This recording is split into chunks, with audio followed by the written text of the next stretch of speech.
mute or Lisa? No. Thank you, Paul. Good afternoon, everyone. I'll declare the meeting open. Thank you for coming in a very timely way, and hello to the staff. We have an apology from, there's no public forum. We have an apology from Councillor van der Vis. Are there any other apologies? I'll move that that apology be sustained. Can I have a seconder, please? Councillor Walker. Those in favour, please say aye. Against, no. That's agreed. The confirmation of the agenda, I'll move that the agenda be confirmed without addition or alteration. That's seconded by Councillor Barker. Any discussion? Raise your hand if you're happy about that, please. Against? That's overwhelmingly unanimously agreed. And can I, in respect of item 4, remind members of the need to stand aside from decision making should a conflict arise between their roles. Are there any changes to the register? There was one yesterday that I presume has been carried over in this one, but nothing else. I'll move that we confirm the elected members' interest register and the management regime associated with that. Seconded by Councillor Radich. Those in favour, please say aye. Raise your hand. Against, no. That's agreed. The confirmation of the minutes. I'll move that the committee confirms the public part of the minutes of the P&E meeting of 3 August 2021 as a correct record. Can I have a seconder, please? Councillor Barker. Any discussion about the accuracy of the minutes? No, I'll put that. Those in favour, please raise a mitt. Against, no. That's agreed. And to the reports. Part A reports, item 6, actions from resolutions. I'll move for discussion that we note the open and completed actions from resolutions of the Planning and Environment meetings of 14 September 21. Seconded by Councillor Walker. Any discussion or comment? Appears not. Those in favour, please raise a hand. Against, no. That's agreed. Item 7, the Planning and Environment Forward Work Programme. We've got the report from Corporate Policy with the update. Mr. West, the floor is yours. Well, I don't have too much to add, Chairperson. I'm happy to take any questions on that if you have any. Thanks, Robert. Does anyone, sorry, I've just got a problem with some other software. Does anyone have a question of Mr. West about anything in that schedule? Doug, is that your thumb or is that you connecting or is it your boot? Questions anywhere?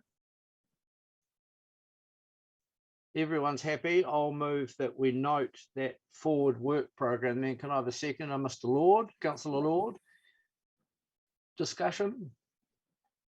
There isn't any. Those in favour, please raise a hand. Against, no. That's agreed. And that takes us to item 8, dogs. Here's the report. Is Ms. McGill? Ms. McGill is on screen. Roz, have you got any comment you wish to make before we take questions from our colleagues? No, thank you. I'll take it as it is and take questions. Okay. Question. Just for accuracy, people should be aware and should have received the corrected update of that report. There were some mistakes in the numbers that are affected. Any Councillor Walker question? Yeah, thank you, Mr. Chair, and I do have a few questions, so probably will not give you the opportunity to complete this meeting in record time. And thank you, Ms. McGill, for the report. And it's very clear, very extensive. But I have a few questions around, I guess it's around point 30, that talks about poo bags and signage related to that issue. And I guess my questions are just related around the fact that there's been quite a lot of talk about that in the community of late. So my first question is, in the West Harbour, I regularly travel through a leash-only area, often on a daily basis, actually, and I will literally always encounter breaches of that particular rule. Do you have, I mean, obviously have good experience with it. Do you have any suggestions how, within our current resourcing, we can better address this problem of dogs not being on leashes in leashed areas? First question. Ms. McGill. Yes, through the chair, what I'd suggest is that we ask the staff, and we have done it in the past, to focus on particular problem areas. So I think that's what we need to do. Okay. Thank you, Ros. And I think the reason I asked that is because I think we've talked about this before. And would you agree that there's probably is a direct correlation between dogs off leashes and dog poo being left around? I wouldn't be able to say that for sure, but I do know that dog owners do get distracted. They're off leash and they could be talking. And, yeah. Very diplomatically put. And I was reading about you talked about the schooling and community group education program in the report back to the DIA. Does that, when we go to schools, does that cover off poop responsibilities when you go to schools to talk? Yes, it does. Yeah. Okay. I won't ask about the reaction from the kids about that one. My other question is, obviously signage can help, and I want to thank you and your team. Actually, you responded to some of my requests to that previously when this issue arose within the community. As a user of the path, I actually think that the signage is way too small, and I think probably for logistical reasons is often placed in an area that cannot be overly accessible to the eye. Do you have any comments about that and the restrictions, I guess, as to where you can put signage? I think probably what we need to do is have a look at what you're talking about and see if we can amend that for you. And in terms of the sign sizes, are they standard size? Do we decide that? Is there a limitation around the size of sign? I'd need to talk to the graphics team just to make sure. Okay. And yeah. I don't want to hog the questions here, but I will ask one more. Because I see in the stats table, I think it's on page 39, that there was only actually 24 complaints related to fouling, which is pretty low in the context of all the other complaints. So considering that the local West Harbour group, the acronym POOP, appropriately pick up poop off our paths, whatever it means. Recently, it was in the paper, they picked up 30 kilograms of dog poo in one morning. Do you think that in any way suggests that there's probably underreporting of the problem of dog fouling? So that's a lot in one area for one morning, and it doesn't seem to correlate. My answer would be yes. Okay, thank you. That's it for now. Just before I go to Councillor Redditch, who's got his hand up, Ms. McGill, you'll come back to us at the next meeting with some comment and answer to the councillor's questions about signage, size and location and so on, please. Okay, yes, I will. Yes, if you wish.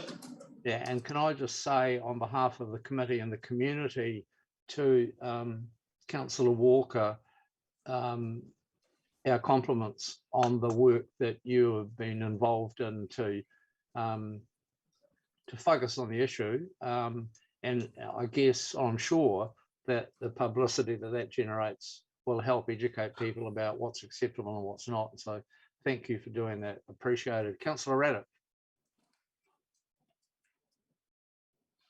You're on mute. You're still on mute. There we go. No, I should be right now. It just takes a minute to get the tablet to unmute nicely. I'm sorry. Anyway, my questions concerns item 23 on the report about dangerous dogs, because we've got dangerous dogs, menacing dogs, and dogs that have attacked. So in the first instance, dangerous dogs, there were 3 fresh ones in the last year, and there are 14 on the register. What happens to those dogs? Are they just noted as dangerous or what? Ms. McGill. They have a differing, their registration is more expensive. They have to pay 50% more of their registration. They must wear a muzzle in the community, and they also must have certain criteria around fencing in their property so that people can't access their property to avoid any risk of encountering the dog. Okay. So before I ask about the other categories, why do we even allow dangerous dogs in the community? It's permitted within the Dog Control Act as long as the dog owner is actually complying with the classification. Okay. Have there been any instances of dangerous dogs failing to comply, or their owners failing to comply with the requirements, and dangerous activities thereafter being engaged in by the dog? To be honest, Councillor Raddick, I'd have to go back and speak to the team leader to check that out for you. I could come back and email you about that if you wish. It's okay. I suppose the essence of my question was whether any spring to mind, and that's good that none spring to mind, and that's fine. Okay. There's also menacing dogs, 194 in the register and 34 fresh ones in the register. And I'm wondering, what is the correlation then between menacing dogs and dogs that have attacked, which are, or complaints about dogs that have attacked, which is not necessarily the same thing, 211. The difference between the menacing and the dangerous, is that what you're asking me? Sorry? Well, no, there's 3 levels here. There's dangerous, there's menacing, and there's attacked. So there's 211 attacked, there's 194 that are menacing, but only 14 that are classed as dangerous.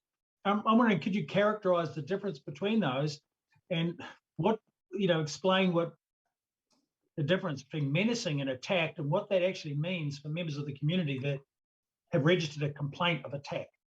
I think in general, if there's an attack that the dog is classified, and this is a very general context, if the dog is classified as menacing, it's usually a first offence, and it may be that they've chased one of the neighbour's cats or attacked a rabbit or a chicken, for example. When you get down to the dangerous situation, is when it's biting and it's actually causing serious harm of some sort.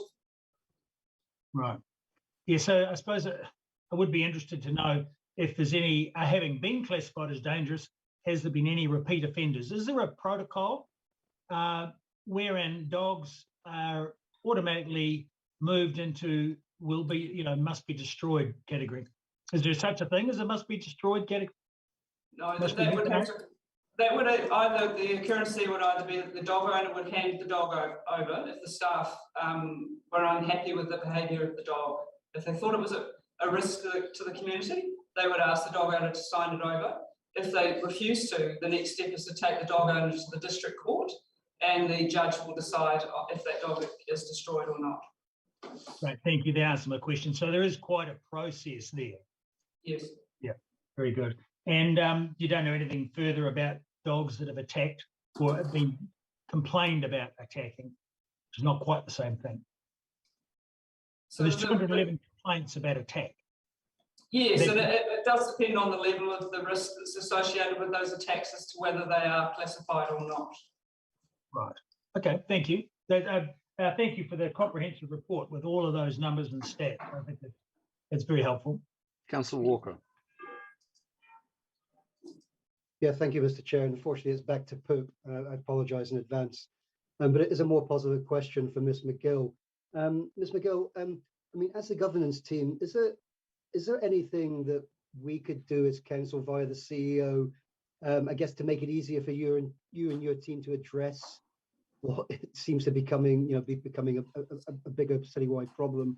And I guess subsequent to that question, I mean, and again, I'm definitely not trying to step on the governance side, the CEO, but is this in any way a resource question? I.e., would an increase in the current FTE, 6 FTEs of animal service officers help in any way to address this and maybe other issues better? You know, it's a tricky question to answer, to be honest, but I think no matter how many officers we have across the city, it's a little bit like the police officer on the corner. You're never going to be in the right place at the right time, or not always, should I say. Yeah, thank you. All right, in the absence of any further questions, I'll move that we note the Animal Services Annual Report to the Department of Internal Affairs. I'm You looking missed for one, next- Mr. Chairman. There is one, a question from the Mayor. Or were you seconding? No, from Councillor Barker. Oh, right. So I'll move that anyway. Can I have a seconder? Councillor Barker, you have a question as well? Thank you, Chair. I have two questions. My first is just around the attack. I had someone contact me who'd had their cat killed by a dog, and I just wonder, when you've got the complaints received, is that about an attack on people / animals / any sort of attack in those statistics? Yes, that's correct. So general dog attack. Thank you for that, and thank you to the team for the way that they dealt with the lady who was so upset about her cat being attacked. That was really valuable. The second question, following on from Councillor Walker's question about the funding and how many animal services officers we have. So I've done a rough calculation that if we've got 18,000 dogs at $106, that's nearly $2 million worth of funding. So the dog section, the animal service section, is that basically a break-even section? There is rates funding associated with the dog animal services. What's the percentage of that? Do you just it's 70-30, I think. 70%. Sorry, dog owner paid 30% rates. Okay, thank you. Councillor Official. Tēnā koe, Mr. Chair. Tēnā koe, Ms. McGill. My question, forgive me for my lack of concentration because this is a regular report. And if it wasn't, well, we have to comply with the internal affairs requirements, but strategically speaking, what strategy or strategies do you believe this comes under? Does this mahi come under manaakitanga, social wellbeing, or some other strategy? Thank you.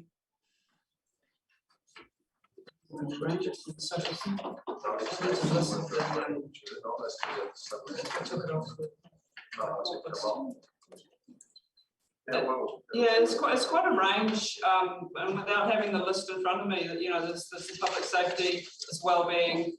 Yeah. Thank you. Okay. Thank you. Well, let's go to the noting motion. Is there any discussion? There being none, I'll put it. Those in favour, please say aye. Hands up. Those against?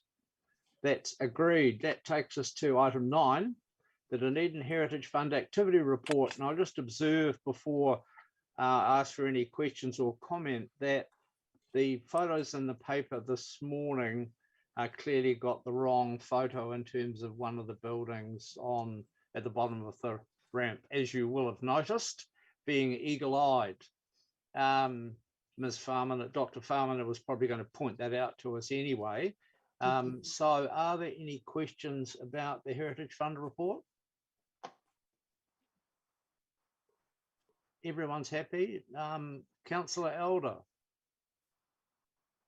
Thank you for the report and thank you for all the work done in this space. I was just wanting to clarify, I have a very old house, and so just clarifying sort of the parameters around residential houses and how they apply for these funds, because some of the very old houses, and I'm not implying that I'm applying for it, do need considerable work to get up to grade, and I was just wondering what the parameters are around that for the public to know. Dr. Farmer. Thank you, Councillor. The process for applying to the fund is basically the same across the board, Councillor. So it doesn't actually matter whether you're in the residential, CBD, commercial zones. We take applications from both what we tend to term as official heritage, so those which are on the heritage schedule of the district plan, but we also, as you'll see from last year's and this year's report, we also take applications from the non-scheduled heritage buildings as well, because clearly we have a lot in our city that haven't made it yet to the schedule. So we consider each application on its individual heritage merits. Thank you. Your Worship. Thank you. Yeah, thank you, Mr. Chairman. there was some discussion through the 10-year plan process around the funding of repair work at a swimming pool that was situated at Dunedin North Intermediate, and whether or not it was the role of council to be funding things that should be the job of the Ministry of Education, and certainly council's own grants policy speaks to the fact that we don't see ourselves as a funder of business that should be attended to by government. Is that not the case in the way that the Heritage Fund is applied? Are the criteria for this inconsistent isn't the right word, but they're not integrated with our broader funding policies? Thank you, Ben. In short, we don't have it under our written criteria. That would, in our general internal policy for the fund is that we generally don't support government agencies. For example, we've had informal applications from Department of Conservation before to help heritage, and we've had to very politely decline them. Again, we do have the discretion on a more case-by-case basis. So there may be the occasional example where perhaps a site that is a ministry type site or government site is not getting any support, but if its heritage significance to the city is high enough, then we will consider it. But on the whole, our policy is approximately in line with council's general policy, and we generally do not fund or very rarely fund ministry or government projects, or should be supported projects. Yeah, thank you. I'll be a little less cryptic. I'm just noting the funding that has been made available to Columba College for work here, that wouldn't necessarily meet the criteria as you've just outlined it. We believe with the very small grant, it's a very small amount that we gave with some discretion, and that particular application took 2 rounds. So we had 2 meetings of the committee before we decided that we could support. But as Columba is a category 1 and scheduled heritage building in the city, and they've actually put in an awful lot of other funding of their own, quite both fundraised and external. We felt that to give them a little bit of assistance, but very moderate compared to our normal amounts, was appropriate in this one specific case. Yeah, thanks. And it's helpful and not surprising to read in the report that the fund is oversubscribed, as all contestable grants funds are, in terms of no one gets as much money as they want. But just picking up on your earlier comments, and I don't expect an exact figure here, but I mean, how many do you get? Many applications that are declined or recommended to be declined for whatever reason, or do people broadly seem to understand the pool of money from which they are attempting to draw? On average, we probably decline 1 to 2 per round. Obviously, we have 4 rounds a year now. But in all honesty, the way we manage the fund is that those who are very unlikely to either get support because they don't meet our criteria, or actually get support because that they are asking us for hundreds of thousands. Part of our management strategy is before they actually make an application, we make it very clear what the maximum likely funding on a very good day on a very small number of other applications might be, and then it's up to the discretion of the potential applicant to make that decision. So yes, we probably head off a number of probably what will be unrealistic for our fund applications, and then manage basically the applications, which as the chair will know, co-chair, we sometimes still get surprises with the amount they actually ask for, despite this pre-discussion for application. And then we basically try and allocate within what we have for that round and the other applications that we want to consider. So yeah, we are very heavily oversubscribed, but I think it's a very positive thing because it still shows that we still engage and we still encourage those applicants, even if they don't actually make it to the fund. Yeah, thanks. And I acknowledge that there's a paper coming to the next round of this committee looking at how it might function, but I'm assuming that minutes are kept for these meetings and live somewhere. Where do they Yes, live? I would defer to Ms. McDonald in governance, but we have minuted every committee meeting is minuted. Thank you. Any further questions? No. In that case, I'll move that we note the Dunedin Heritage Fund Activity Report 2021. I'll have a seconder, please. Or did Councillor Barker second that earlier? Did she? Anyway, can I have someone seconding it? Councillor Walker, that's great. Any further discussion? Councillor Gary. Yes, Chair. Thank you. I just wanted to take this opportunity, as I have a feeling this might be Dr. Farmina's last meeting with us, to just acknowledge her professionalism and expertise and knowledge. And I have particularly appreciated at hearings when Dr. Farmina has been there to guide the hearings panel and acknowledge the importance of the work that she has been involved with for the city.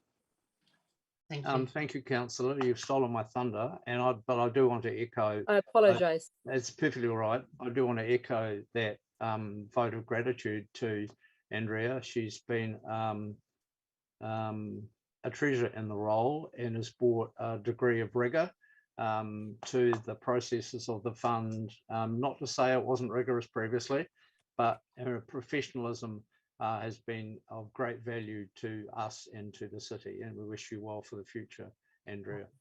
Councillor Barker. Thank you, Chair, and I would like to echo that. I'd like to thank the entire Heritage Fund team, the planning, our GSO support, and especially Dr. Farmina, who's finishing up with us sadly this month. Your work and professionalism, I'm sorry, I'm looking in the wrong place because I'm looking at you on screen, is outstanding, and I'm really grateful for everything that you put into Dunedin's heritage support. And I'd also like to thank Heritage New Zealand and the Southern Heritage Trust for their support and their valuable work at meetings. It's great to have an across the city team working together for this important city heritage protection and enhancement. The behind the scenes work, working with the building owners, assessing the applications and promoting the fund is huge, which you can see by the growing number and quality of applications. The ODT story this morning showed a few of those landmark buildings and projects that are being supported by the fund. And there's some iconic Dunedin buildings in there which we pass each day and which contribute greatly to our enjoyment of the city.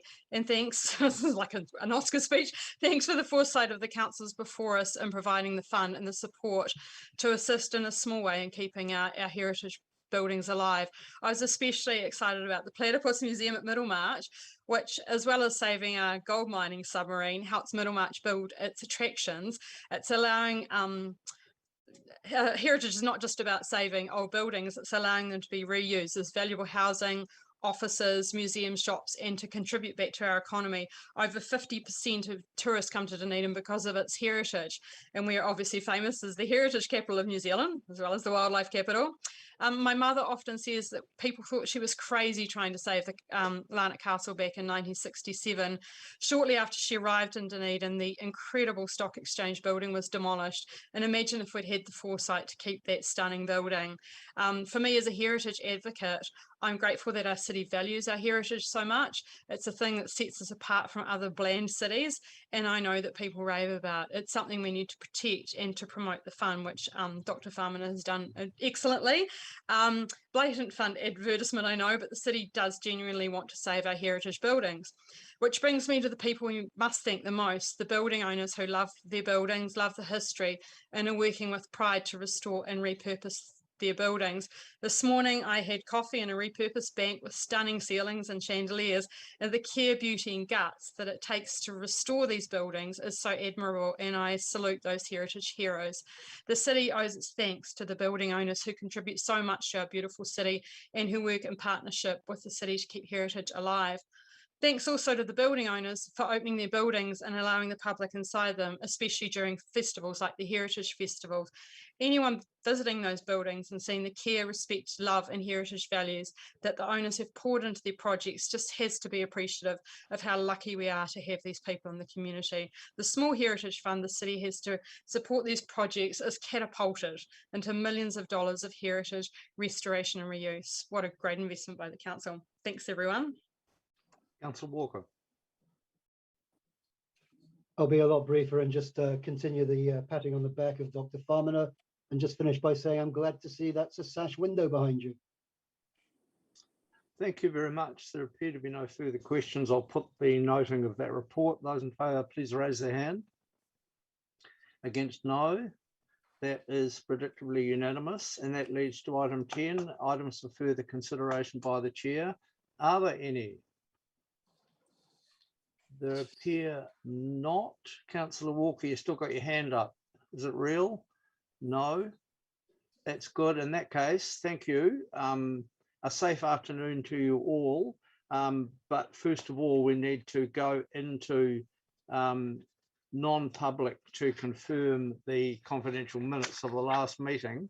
So I'll move the resolution on the order paper that pursuant to the provisions of the Local Government Official Information and Meetings Act, we exclude the public from the following part of the proceedings. Paul, can you turn off the live stream, please? I have a seconder and Councillor Walker. Those in favour, please say aye. Raise a hand. Against, no. That's agreed. Mr. Hayton, has the live stream gone away?